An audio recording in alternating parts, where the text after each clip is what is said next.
আবহাওয়ার খবর জানতে চলে যাচ্ছি সহকর্মী সুকান্ত সরকারের কাছে। সুকান্ত, আজকের আবহাওয়া নিয়ে আপনার কাছে কি তথ্য আছে আমাদের বিস্তারিত জানান। সুমন, আপনাকে ধন্যবাদ। দর্শক, আজ ৮ এপ্রিল ২০২৬ জানিয়ে দিব আবহাওয়ার সর্বশেষ তথ্য। মৌসুমের স্বাভাবিক লঘুচাপ দক্ষিণ বঙ্গোপসাগরে অবস্থান করছে এবং এর একটি বর্ধিতাংশ উত্তর বঙ্গোপসাগর পর্যন্ত বিস্তৃত রয়েছে।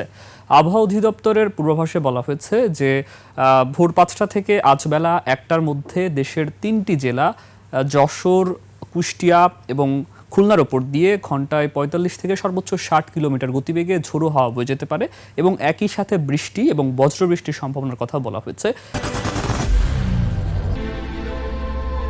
I am Ox. এছাড়া কিন্তু বিক্ষিপ্তভাবে শিলাবৃষ্টির কথাও বলা হয়েছে এবং ওই এলাকার নদী বন্দরগুলোকে ১ নম্বর সতর্কতা সংকেত দেখাতে বলা হয়েছে। এছাড়া আবহাওয়া অধিদপ্তর উল্লেখ করেছে যে দেশের অন্যান্য যে বিভাগগুলো রয়েছে তার দু একটি জায়গায় বৃষ্টিপাতের সম্ভাবনার কথা বলা হয়েছে এবং একই সাথে বজ্রবৃষ্টির সম্ভাবনার কথা উল্লেখ করা হয়েছে। আমরা একটু লক্ষ্য করব যে আজ ঢাকা সহ আসলে আশপাশের অঞ্চলের গড় তাপমাত্রা কেমন।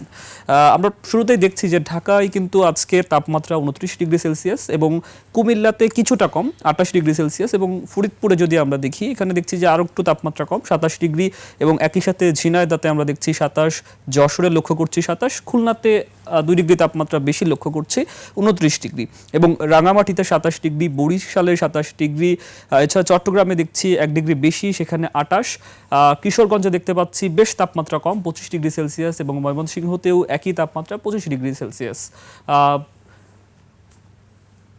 এছাড়া আমরা যেটা জানতে পেরেছি যে আজ ঢাকা সহ আশপাশের অঞ্চলের আপেক্ষিক তাপমাত্রা থাকতে পারে ৪৬ ডিগ্রি পর্যন্ত,